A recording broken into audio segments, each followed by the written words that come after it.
demencia frontotemporal. Se te escucha solo un poquito bajito el volumen, Ramón. A ver, ¿ahí me escucho? Ujú. Ok. Sí, ahí está mejor. Sería demencia frontotemporal el último tema. A ver, déjame Sí. paso aquí. Aquí. Bueno, la definición de esta patología la tenemos que es un trastorno neurodegenerativo progresivo y lo podemos encontrar en tres presentaciones diferentes. Tres presentaciones clínicas frecuentes que van a ser la variante conductual, que puede ser o la variante frontal, una variante semántica con una fascia primaria progresiva y una variante no fluente agramátrica con afasia primaria progresiva también llamada sin fluidez progresiva. En la prevalencia tenemos que este tipo de patología se va a encontrar en el 5 al 10% de los casos de las demencias y tiene una frecuencia tan alta como la del Alzheimer en pacientes con demencias que tengan menor de 65 años. En el caso de la demencia frontotemporal, el 75% de los casos aparecen entre los 45 y los 65 años. Y también hay una combinación de que de hasta el 10 y el 15% de estos pacientes van a mostrar unos signos de la enfermedad de la motoneurona o también esclerosis lateral amiotrófica. O sea, puede ver como que también ese tipo de sintomatología y signos. El 40% de los casos también manifiestan que tienen un patrón autosómico dominante, que lo que quiere decir que también tiene una alteración genética familiar. Y esto nos habla mucho de que los factores de riesgo y la anatomía patológica y fisiopatológica, pues prácticamente de la que se ha encontrado está asociada a los antecedentes familiares y no se conocen otros riesgos o factores de riesgo para la demencia frontotemporal. Y hasta un 40% de los casos de la demencia frontotemporal son familiares y tienen un claro patrón autosómico dominante. Y se ha asociado mucho a lo que es el cromosoma 17, donde este tiene una afección o una mutación del gen de la proteína tau, que se asocia también con los microtúbulos, de los que también habíamos hablado antes. Y específicamente esta sería la región 17q21-22, pero hay otros tipos de cromosomas en los cuales también se han encontrado unas afecciones y, y pueden dar la patología de la demencia, como también las mutaciones de marco abierto de lectura 72 del cromosoma 9. También se ha encontrado una relación con el cromosoma 9, que también es una causa más frecuente de una variante de una conducta hereditaria de esta demencia y hasta también de la esclerosis lateral amiotrófica. Y, y asimismo hay otras anomalías en otros cromosomas que también se han asociado con la misma demencia, como algunas mutaciones en el cromosoma 16, en el cromosoma 9 en la región 12, P12-13, en el cromosoma 3 y hasta en el cromosoma 1. También muchas de las demencias frontotemporales van a mostrar inclusiones de la misma proteína tau que sean positivas, esos acúmulos. Y en esta imagen pues podemos ver prácticamente como la parte frontotemporal del cerebro, más bien aquí frontal, se puede apreciar más, se ve como disminuida en cantidad de volumen, que sería la atrofia que va a sufrir el, el, el encéfalo, el cerebro. Y pues histológicamente pues se pueden ver las inclusiones en las neuronas. Pero ¿qué síntomas van a manifestar? Esto más bien va a ser lo que nos va a distinguir de las otras demencias que hemos visto. Pues van a ser prácticamente los síntomas cognitivos y conductuales, donde aquí va a estar más enfocado el cambio de la personalidad y en la conducta social del paciente. Se puede manifestar la apatía, la pérdida de la perspectiva, la desinhibición y la falta de empatía. El paciente con demencia frontotemporal se va a manifestar también con comentarios sociales inapropiados, comentarios que nunca había hecho antes, y esa falta de empatía por los demás, como que no les importa nada. También pueden tener comportamientos alimentarios anormales, que hay que ingerir cosas que a lo mejor no son comestibles y las tratan de ingerir. Y esa negligencia por el autocuidado, dejan de preocuparse por su cuidado. Las características pues, más específicas ocurren también eh, tan pronto en el proceso de la enfermedad y suelen ser muy notorios. La apatía pues, va a ser una de los signos más frecuentes, y también la desinhibición precoz son los signos, uno de los signos patognomónicos. Y esto también le hace mucho énfasis en los comentarios sociales inapropiados, incluso comentarios con mucho contenido sexual. Cambios espectaculares en las preferencias de alimentos, también dulces, y, pues, y la ingestión de cosas inapropiadas es lo que más vamos a tener que valorar. Entonces, eh, la, la, la disfunción del lóbulo frontotemporal, bueno, la demencia frontotemporal se puede manifestar de bastantes maneras, y nos pone el caso clínico de que hay un paciente, bueno, hay dos pacientes que tienen demencia frontotemporal, pero dependiendo el área que esté afectada, pues va a manifestar esas conductas diferentes.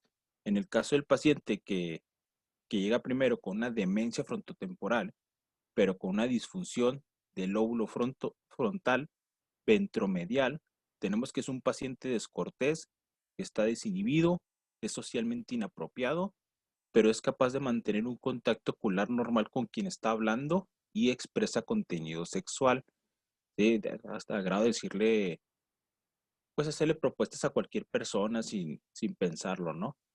Es un poco más aventado el señor. Y en la disfunción que también tiene el paciente, el segundo paciente que también tiene una demencia frontotemporal, pero en este caso con una disfunción del lóbulo frontal dorsolateral, este paciente va a ser incapaz de mantener un contacto ocular con la persona con quien está hablando. Este paciente va a mostrar signos de apatía, mostró lentitud de los movimientos y no son tan activos, se la pasan nomás ahí sentaditos. O sea, es la diferencia de que tenemos el mismo paciente con la misma demencia, dos pacientes con la misma demencia, pero con una afección diferente en la parte de los lóbulos, y sus comportamientos son diferentes. Por eso no vamos a poder encontrar al paciente con demencia frontotemporal con una misma sintomatología, con las mismas características, sino que puede ir variando dependiendo del grado de disfunción o el lugar de la disfunción. Los criterios para poder... Ahí me quiero regresar nada más tantito, Ramón, Sí, sobre todo porque en los pacientes que empiezan con esta disfunción primero dorsolateral en el lóbulo frontal, la gran mayoría de las personas a veces, sobre todo la familia, primero lo suele confundir la apatía como síntomas depresivos, porque son pacientes que pierden la voluntad realmente, o sea, no hay una voluntad o un deseo de realizar alguna actividad, no hay un deseo de platicar, por ejemplo. Las personas pueden platicar a su alrededor y ellos no intervienen en la plática, a menos que se les pregunte dirigidamente, contestan de manera normal. Esa apatía hace que también suelan verse pues de manera muy importante como hipoactivos, por eso se les ve lentos en sus movimientos, porque no están haciendo ninguna actividad. Pero lo más característico es que cuando uno los pone a realizar cosas de manera dirigida, les pide que contesten cosas y que realicen incluso algunas actividades, lo realizan de manera normal y es cuando uno se da cuenta que realmente sí tienen movimiento, pueden caminar más rápido si uno les dice camine rápido de aquí para allá, regrese de una vuelta, siéntese en la silla, es decir, por ejemplo, pedirle algunas pruebas de movimiento o prueba de velocidad de la marcha, los pacientes tienen esa movilidad y lo pueden realizar. Simplemente no tienen ese deseo, esa voluntad en su mente de decir quiero hacer esto, voy a empezar esta actividad. Y de ahí que se suele confundir mucho con depresión. Sin embargo, es muy característico que al ver esta falta de empatía a veces en los pacientes nos vamos a dar cuenta que realmente no es que estén ni no se les ve llorando, su lenguaje o su pensamiento no tiene un contenido realmente de los típicos signos en depresión, por ejemplo, que estén mostrando un contenido con pensamientos de tristeza o que estén expresando ideas de tristeza o de muerte o de suicidio, simplemente no tienen interés, una falta de interés muy importante. Y les voy a platicar mucho que por eso los cambios que comentabas en la personalidad es algo que se nota demasiado, es decir, las conductas de los pacientes cambian, pero el cambio en su personalidad es algo muy importante. Recuerden que la personalidad se va formando en una persona y aproximadamente a los 21 años ya la gran mayoría de las personas su personalidad no va a tener cambios significativos, es decir, puede uno cambiar sus conductas a lo largo de la vida, pero los rasgos de la personalidad van a mantenerse realmente muy intactos. Entonces, el hecho de que una persona de repente cambie su personalidad es algo que siempre nos debe de llamar la atención, sobre todo porque estos cambios en la personalidad se van haciendo de manera insidiosa y progresiva y cambian totalmente a lo que solía ser la persona. Ahí, por ejemplo, les voy a platicar a una persona que un adulto mayor, demencia frontotemporal, empezó también con cambios mucho en la región ventromedial de manera inicial, después se fue generalizando, pero pasó de ser, es un adulto mayor que previamente tenía un trabajo muy bien remunerado, es decir, una familia de clase alta. La persona perdió a su esposa, quedó viudo, pero siempre se caracterizó dentro de los rasgos de su personalidad por ser una persona conservadora, una, en todo, en el aspecto tanto social, en sus relaciones, e incluso también una persona, pues, era católico, que definía algunas cosas también demasiado conservadoras y que incluso nosotros pues podríamos considerarlo como una persona que era machista. Ejercía violencia intrafamiliar hacia sus hijos, hacia su esposa cuando estaba viva. Es decir, tenía muchas características de un hombre demasiado conservador. Ahora imagínense que posterior a la defunción de su esposa, años después, sus hijos primero empiezan a verlo vestido del traje habitual que ellos solían verle, incluso aún cuando no trabajaba, la manera en que se vestía siempre era muy formal. Posteriormente empieza a cambiar su manera de vestir, empieza a salir con amigos que se encuentran en las tiendas, por ejemplo, de que va a un Oxxo, empieza a platicar con personas y empieza a generar amistades con las que nunca se les había visto antes. Eh, Empezaron también a notar que su vestimenta era ahora utilizar shorts, utilizaba ropa que era con colores muy brillantes, como si se vistiera como un joven. Y por eso los hijos lo notaron inmediatamente, o sea, que no era su manera de vestir normal, pero pensaron simplemente que su padre, ahora que era viudo, estaba cambiando y que quería como ser más libre y hacer cosas que nunca había hecho en su manera de ser previa. Con el tiempo, incluso empiezan a darse cuenta que hace cosas que nunca imaginaron que podría haber hecho su padre. Se va a California, toma un vuelo y se va al desfile de la comunidad LGBT, a estar en el desfile prácticamente. Es decir, después de eso toma un vuelo nuevamente con uno de sus hijos que vivía en Estados Unidos, les platica su experiencia, ellos lo toman como algo sumamente raro en el padre, pues puesto que no se imaginaron que un hombre tan conservador, que había sido realmente pues machista dentro de sus pensamientos, todo lo que ellos habían visto en su vida, haya ido a un desfile para una marcha gay.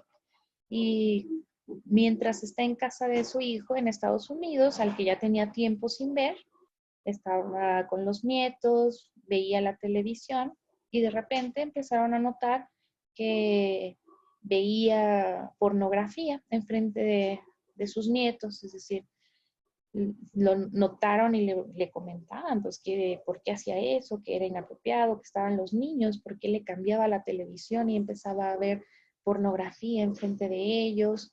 Empezaron a notar también que a veces mientras lo hacía tocaba sus genitales, eh, enfrente de niños menores de 10 años. Entonces, realmente podemos ir viendo cómo es demasiado notorio estos cambios y a veces también las personas no se dan cuenta que algún adulto mayor, alguna persona que ustedes vean que es demasiado desinhibido, muy inapropiado con personas jóvenes, lo que comúnmente alguien diría, de hecho es algo que se conoce mucho en esta demencia, es el típico viejito que le dicen el viejito rabo verde, el que expresa continuamente cosas de contenido sexual inapropiadamente a mujeres e incluso hasta hombres. Hay adultos mayores que con esta demencia sucede que tienen su enfermero y los tocan inapropiadamente. Es decir, la desinhibición tiene mucha carga de contenido sexual y se presenta tanto para hombres como para mujeres. Entonces, la verdad es que son cambios que realmente no pasan tan desapercibidos, sobre todo en esta zona ventromedial, por los cambios tan importantes que tiene la persona. Pasa más desapercibida aquellos que tienen una falta de empatía y apatía. Es decir, son pacientes que como están tranquilos y no hacen nada, no llaman tanto la atención a diferencia de estos. De ahí que suelen acudir más a consulta a la familia con estos pacientes con una afección ventromedial.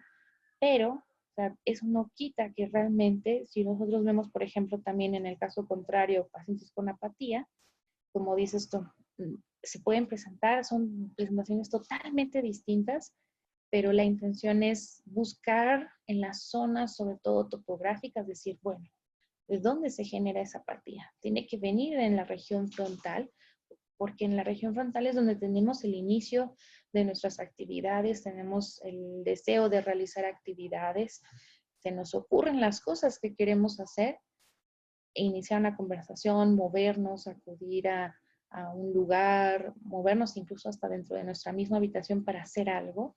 Todo está en la región frontal dorsolateral. Entonces, de ahí que es muy importante no nada más enfocarnos en que va a ser el paciente típico desinhibido, porque la gran mayoría de la gente asocia eso a la demencia frontotemporal, sino que realmente tenemos que pensar de dónde surgen esos cambios que está teniendo previamente la persona. Y de ahí que por eso se considera que se debe de buscar la personalidad premórbida de un paciente como parte de estas evaluaciones, porque si no conocíamos cómo era antes el paciente, solamente nos podemos quedar con la idea de que es un hombre inapropiado, un señor que tiene cambios importantes, pero no podemos saber qué tan importantes o qué tan distintos son si no lo conocíamos previamente. Entonces ahí eso juega un rol definitivo, conocer a la persona cómo era antes de su enfermedad a través de lo que nos comente la familia es sumamente importante para poder distinguir a estos cambios en las personas. Entonces, tal vez el día de mañana que ustedes encuentran a un viejito rabo verde y digan, ah, caray, o sea, ¿por qué esa persona es así? Contemplen que puede haber ese tipo de situaciones, a veces que pasan desapercibidas y la gente simplemente o los ignora o les deja de hablar, los familiares ya no quieren ver a la persona porque lo consideran inapropiado, que ha cambiado demasiado, pero no piensan que esos cambios a veces pues, son patológicos, es decir, son parte de una enfermedad. Y solamente los juzgamos y ya no se les aísla a veces de la familia. Bueno, continúa, perdón, ya. Vamos con el diagnóstico. Sí, lo que sigue pues, serían, a ver, ¿dónde está? Los criterios y nos mencionan dos listas muy grandes de criterios. Los criterios internacional de Behavioral Variant Frontotemporal Demencial y los del DSM-5, que pues es una lista pues bastante grande de criterios, pero prácticamente pues, podemos decir que el diagnóstico variante de la demencia frontotemporal pues, puede ser posible si están presentes tres de los siguientes síntomas conductuales o cognitivos en una forma de episodios persistentes o recurrentes, aquí en el cuadro 8.1, y pues puede ser la desinhibición precoz, y esto va pues desde el comportamiento socialmente inapropiado que estamos platicando aquí con la doctora, la pérdida de esos modales, las acciones convulsivas, temerarias, imprudentes, o también puede manifestarse por por las apatías, o sea, por el otro lado algo totalmente lo contrario, que pues es esta pérdida del interés o pérdida de los impulsos o la motivación, eh, y disminución del inicio de conducta o la pérdida también de la comprensión o empatía. Esta sería la otra que manifiesta por la disminución de la respuesta a necesidades o sentimientos de otras personas que no les importe, que no les importe nada. También puede ser la disminución del interés social. Un comportamiento eh, convulsivo, ritualista, precoz, como movimientos repetitivos simples, comportamientos complejos, convulsivos, y pues prácticamente la mayoría de los criterios se enfocan a los cambios de conducta, pero como nos comenta la doctora, sí es importante pues investigar y conocer cómo era el paciente antes para poder relacionarlo de cómo es ahora. Otra cosa también, pues la exploración del consumo de objetos incomestibles. En este caso, pues también se pueden evaluar los déficits para realizar tareas ejecutivas, también la conservación relativa de las habilidades visoespaciales.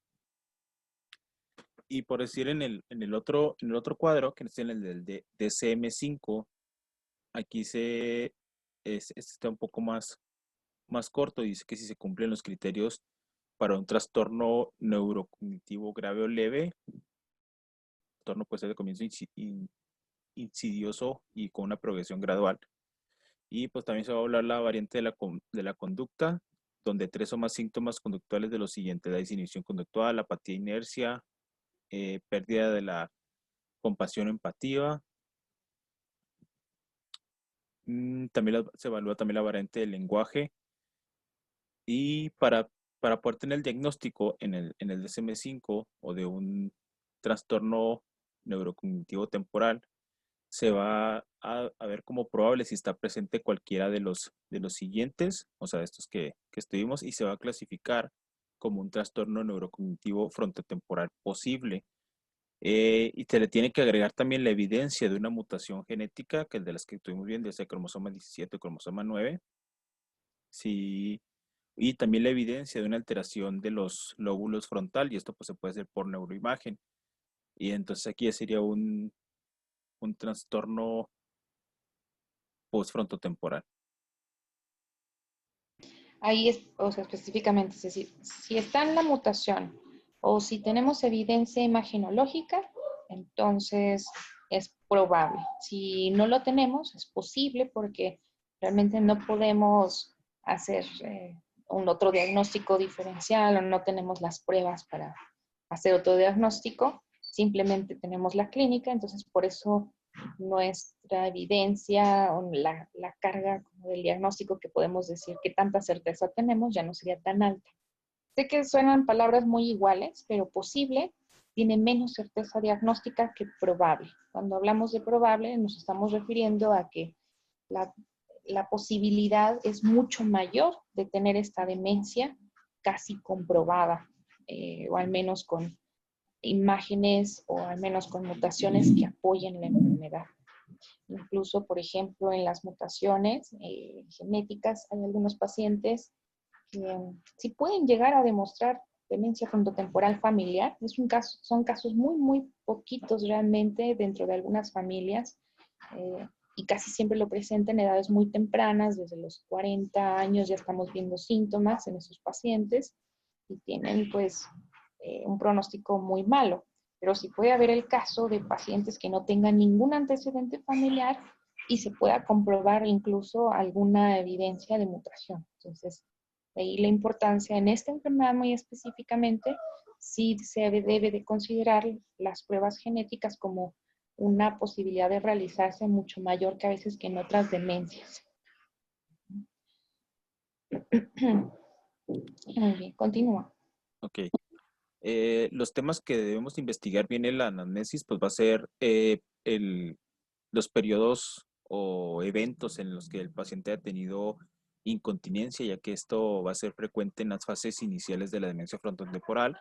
Y a diferencia de otras demencias, en el caso de la incontinencia. En otras demencias el paciente se va a preocupar por esa incontinencia, se puede sentir avergonzado por esa incontinencia, tratar de cambiarse o limpiarse, pero en el de la demencia frontotemporal, el paciente puede ser incontinente, en pocas palabras, orinarse y mostrar una indiferencia, o sea, seguir orinado, no cambiarse, decir, así está bien, no pasa nada, o a cualquiera le pasa, o sea, esa, esa conducta va a tomar.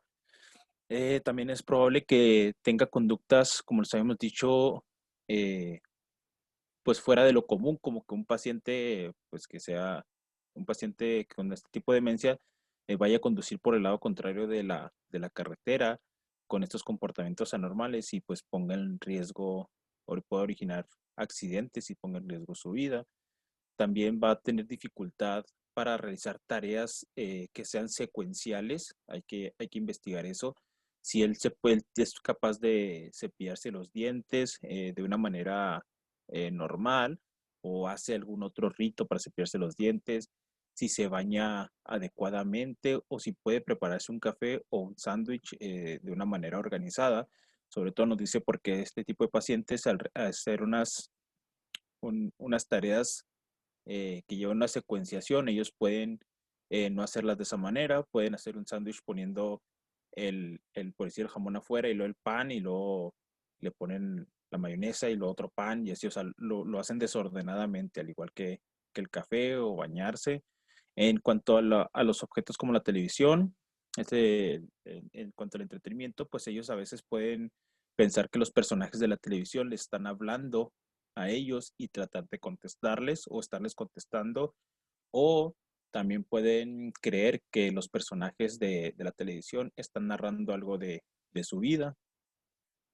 En, en cuanto también lo que nos había comentado la doctora, van a pasar más tiempo consumiendo pornografía que anteriormente y no van a tener vergüenza de expresarlo, de decirlo, o más bien, no vergüenza, sino que no les va a interesar el lugar donde estén para poder consumir la pornografía, como el ejemplo del estar con sus nietos ahí de 10 años, pues, no, no importa, o sea, ellos lo van a hacer. También son pacientes que muestran dificultades para aprender información nueva. Esto también hay que investigarlo bien. Eh, y algunos rasgos clínicos, pues es que también pueden manifestar la disminución del habla, pero pues es como lo vimos, puede variar. Pérdida de la conciencia del aspecto y el higiene. Las personas ya no se van a preocupar por su forma de vestir, se pueden poner lo que sea, cosas totalmente diferentes a las que se ponían anteriormente o como lo habían conocido. Su higiene pues va a bajar eh, muy distinguidamente. También la fijación oral por el alimento puede provocar un aumento de peso en personas que siempre quieren estar comiendo. Y les comento que incluso comiendo cosas que ni son comestibles. La disminución de la preocupación por la empatía de la gente que no les interese. Y pues el comportamiento extraño y desinhibido socialmente inapropiado. Es como que la característica más puntual, pero como dice la doctora, no siempre vamos a encontrarlos así, podemos encontrarlos apáticos totalmente. En neurología, ¿qué temas que tenemos que investigar? Eh, Específicamente en la exploración física y neurológica, pues no hay signos concretos que nos vayan a sugerir la demencia. Tenemos que irnos por, por conocerlos todos y ver cómo se comportaba con anterioridad. Eh, y signos así clínicos, pues no se encuentra más que el hociqueo se puede encontrar en alguna situación.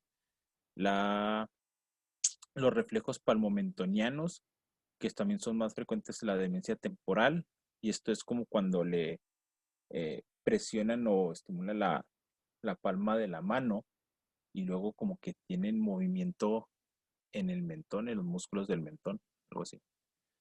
Y también debe buscarse los denominados signos mixtos en caso de para buscar también una disfunción de la motoneurona, sea superior o inferior.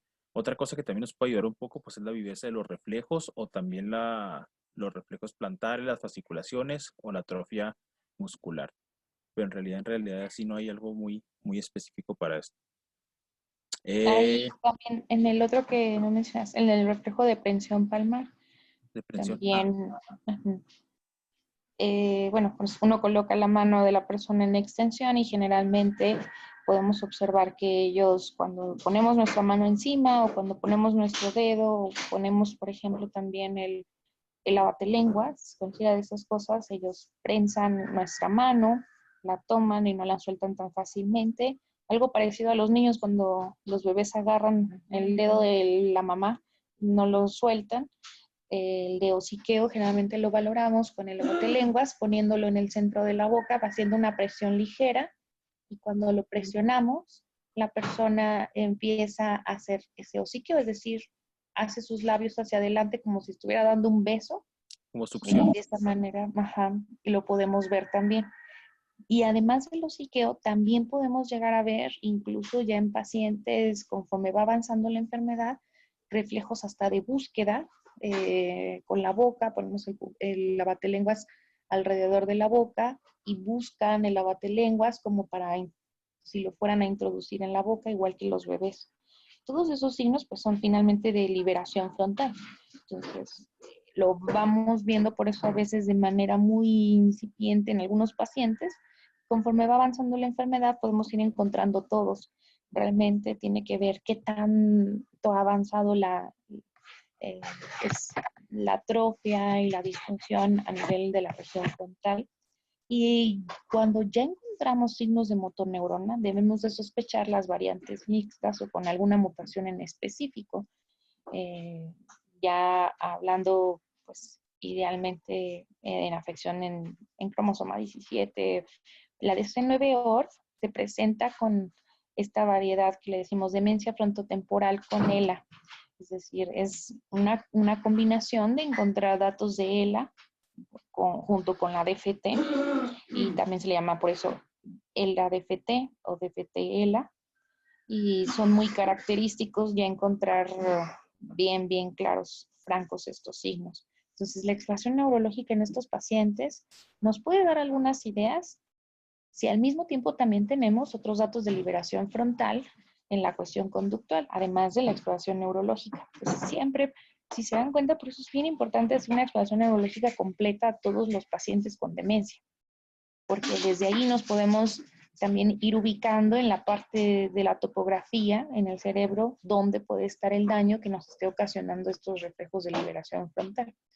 Pudiéramos encontrar en otras demencias también esto, es decir, que alguien diga entonces una enfermedad de Alzheimer, nunca vamos a encontrar estos signos de liberación frontal, sí, pero la diferencia más importante es que si los encontramos, pasan ya en las etapas finales de la enfermedad, es decir, ya en un grado de demencia ya sea terminal o demencia severa, es decir, ya en la última fase de la demencia.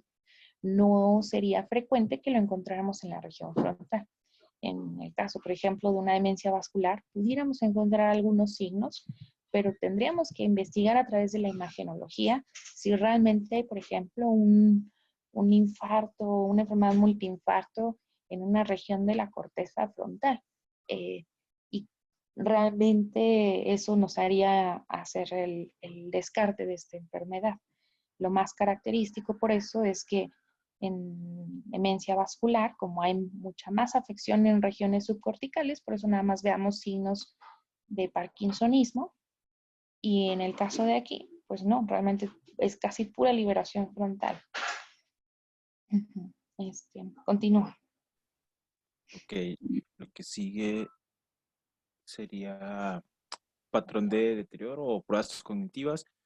En, en estos casos pueden ser normales hasta algunos casos avanzados de la enfermedad y deben realizarse pruebas adicionales que evalúen específicamente la función del lóbulo frontal, pero no hay prueba exclusiva para este tipo de valoración. Así que podemos encontrar algunas pruebas útiles como la del Wisconsin CAR, la de la fluidez verbal para las letras, la try marking test, Ion making test. ¿sí? La de Ellis Kaplan y la de Cambridge Neuropsychology. Aquí más bien vamos a enfocar en estas pruebas en valorar la atención, la capacidad de recuerdo, de memoria, del contexto de aprendizaje y también distorsiones de la memoria y otros aspectos que sean frontales que tengan que ver con la memoria. Sobre todo porque los pacientes tienen dificultad para aprender algunas cosas nuevas y eso es lo que podemos hacer con pruebas cognitivas. En cuanto a estudios de laboratorio, tampoco hay un estudio de laboratorio sistemático que respalde o refute el diagnóstico definitivo de lo que es la demencia frontotemporal, pero podemos optar por las pruebas genéticas para la búsqueda de la afección de cromosomas, sobre todo el cromosoma 17.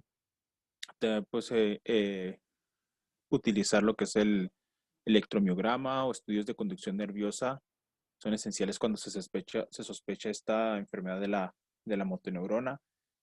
En cuanto a las pruebas genéticas, no, esto es contra las pruebas de imaginología que podemos utilizar para el diagnóstico, pues podemos usar la resonancia magnética, donde podemos encontrar la atrofia, pues ya visible de lo que es el lóbulo temporal anterior o frontal. También podemos usar los estudios de imagen funcionales como el SPECT y la PET, que en este caso podemos visualizar la hipofunción del lóbulo frontal. Y los podemos ir viendo incluso varios antes de que empiece una atrofia estructural. Es como que el más precoz que podemos encontrar, porque pues, se va dejando de funcionar y la atrofia pues, se puede dar ya con el tiempo. Ya cuando se visualiza la atrofia es porque ya tiene bastante tiempo, bueno, ya pasó bastante tiempo desde que inició los síntomas.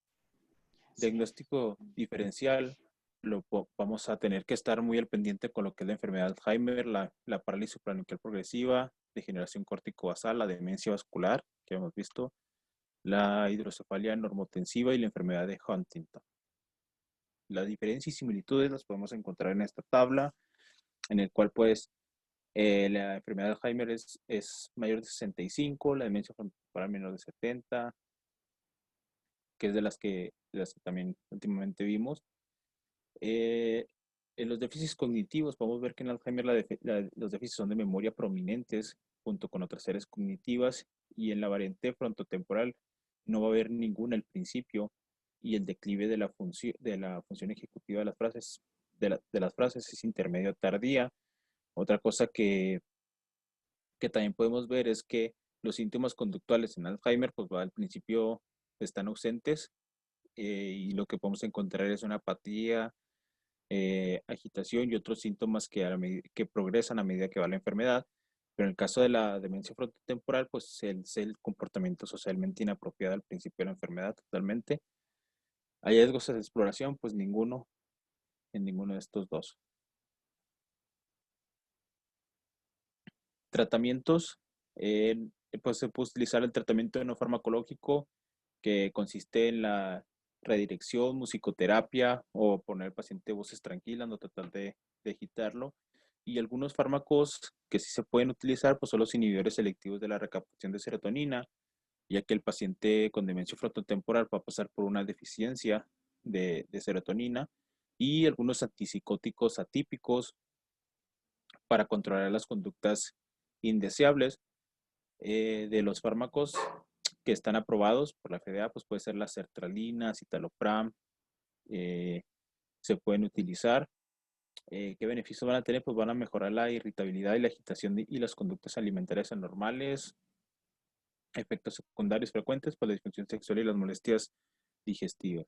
De los antipsicóticos, por la risperidona y la quetiapina, esta va a ser para el control de la agresividad y la agitación. Y pues efectos secundarios, pues la alteración del metabolismo de la glucosa, el riesgo de la enfermedad cardiovascular, parkinsonismo y sedación. Pues esto prácticamente es lo que engloba el tratamiento farmacológico y no farmacológico. Sí, es realmente, en cuanto al tratamiento farmacológico, si se dan cuenta, a diferencia de otras demencias, aquí no nos mencionan entonces ni a inhibidores de acetilcolinesterasa, ni tampoco a aquellos que mueven NMDA, es decir, no memantina, y tampoco los inhibidores de acetilcolinesterasa. Son fármacos que realmente no han demostrado ningún efecto importante. Aquí, de alguna manera, me gustaría comentar nada más, por ejemplo, en los inhibidores selectivos de recaptura de serotonina, incluso efectos secundarios que a veces podemos ver característicos mucho como la disfunción sexual, en el aspecto de que este tipo de medicamentos hace una disminución de la libido en los pacientes. Es algo que incluso lo podemos tomar como algo positivo en nuestros pacientes. Realmente el hecho de utilizar medicamentos, por ejemplo, como la sertralina, nos ayuda a que disminuya también su libido y que podamos también disminuir sobre todo las conductas sexuales como masturbación, eh, el tocarse continuamente genitales, eso nos ayuda bastante. Y también incluso en aquellos que tienen su pareja, son pacientes que a veces están continuamente solicitando sexo. Entonces, de alguna forma también eso nos ayuda a que disminuya su líbido para que la pareja también se sienta más tranquila, porque muchas veces la manera en que lo realizan pues es de una forma a veces un poco hasta agresiva.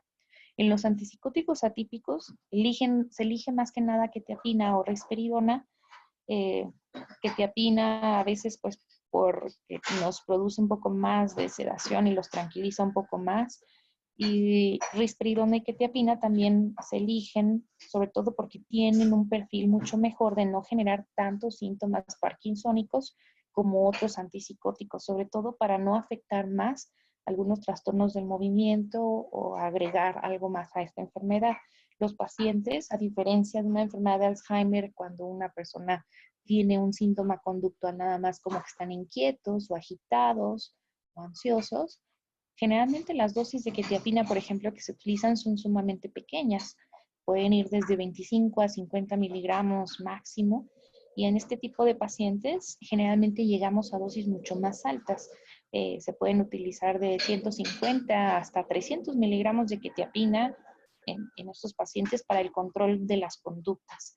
Realmente, por eso lo único que tenemos que estar al pendiente es de los efectos metabólicos, sobre todo si un paciente ya era diabético o si un paciente ya era cardiópata, estar al pendiente de cómo van a ir haciendo estas variaciones. La quetiapina suele aumentar la glucosa, suele aumentar triglicéridos, suele aumentar el riesgo cardiovascular de manera importante.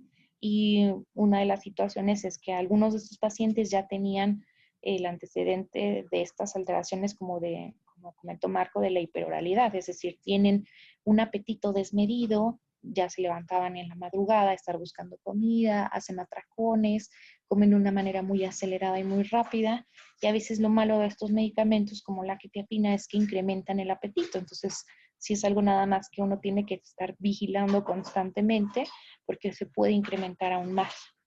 Dentro de la terapia no farmacológica, ahí sí quiero comentar que además de estas técnicas también que le llamamos, pues, sobre todo que buscan la relajación y la distracción de ese paciente para redirigir su enfoque a otro, es muy importante, por ejemplo, cuando tienen, el, cuando expresan, por ejemplo, conductas sexuales, se les redirige llamando su atención, buscando que hagan otra actividad y solicitar que cambien a lo mejor de cuarto con el fin de olvidar un poco esa conducta.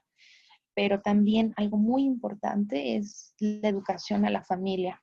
Al paciente es muy difícil que un paciente con esa falta de empatía, con la apatía que presentan a veces los pacientes, no van a cambiar. Ustedes pueden hablar y decirle, tiene que portarse mejor con su familia o no los golpee, no sea agresivo, y son pacientes pues, que claramente no lo van a hacer.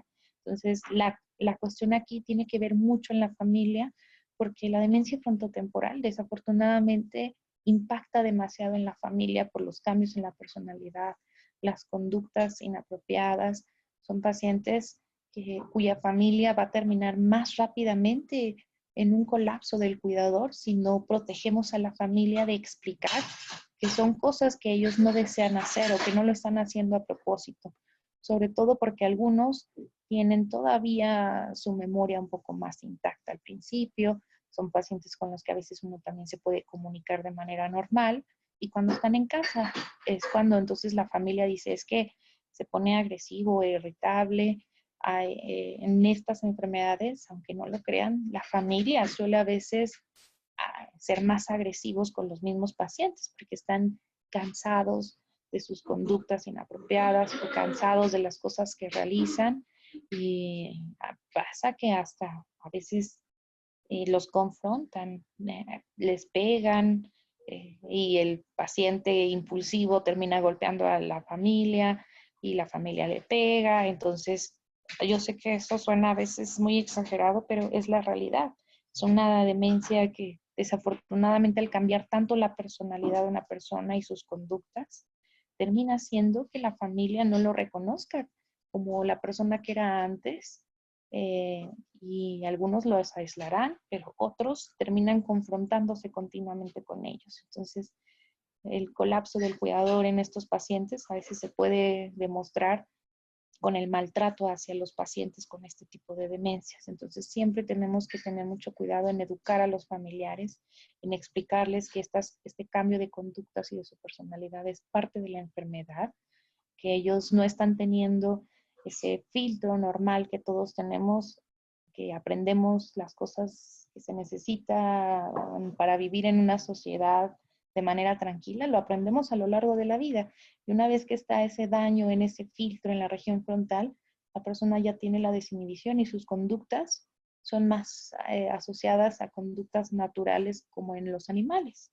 No es compararlos con los animales claramente, pero recuerden que este tipo de conductas son conductas que se presentan de manera natural en un ser humano. Simplemente nosotros en la región frontal, nuestra corteza se fue desarrollando a lo largo de miles de años para que pudiéramos tener algo que se llama, algo que inhibe esas situaciones frontales y que nos permite aprender a lo largo de nuestra vida las conductas y las normas sociales.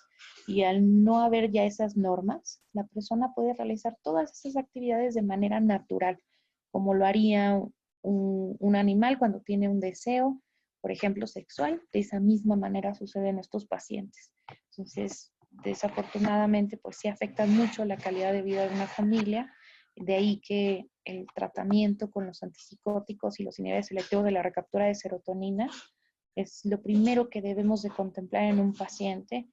Incluso aunque a veces tengan apatía, tenemos que estar muy al pendiente de que no nada más estemos teniendo la cuestión de la apatía, sino otras actitudes o otras conductas que puedan ser también desafortunadas para los demás en la casa.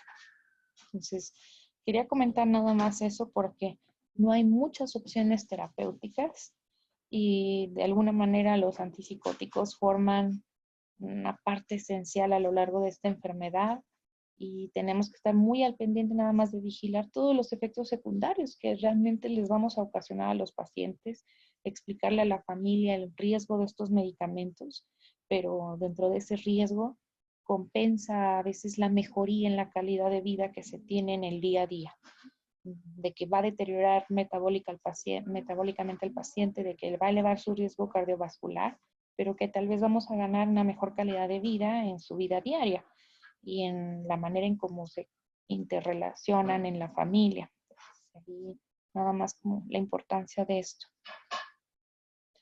Dentro de otros tratamientos también no farmacológicos, quiero añadir lo del ejercicio. La actividad física en estos pacientes demuestra también mejorar mucho a veces sus conductas, entonces es esencial que todas las personas con demencia se les esté introduciendo siempre actividad física y en la manera de lo posible incluso terapia física y rehabilitación con el fin de conservar marcha y los movimientos normales el mayor tiempo posible. No lo recuperan aquellos que ya lo han perdido, pero sí lo pueden conservar por más tiempo.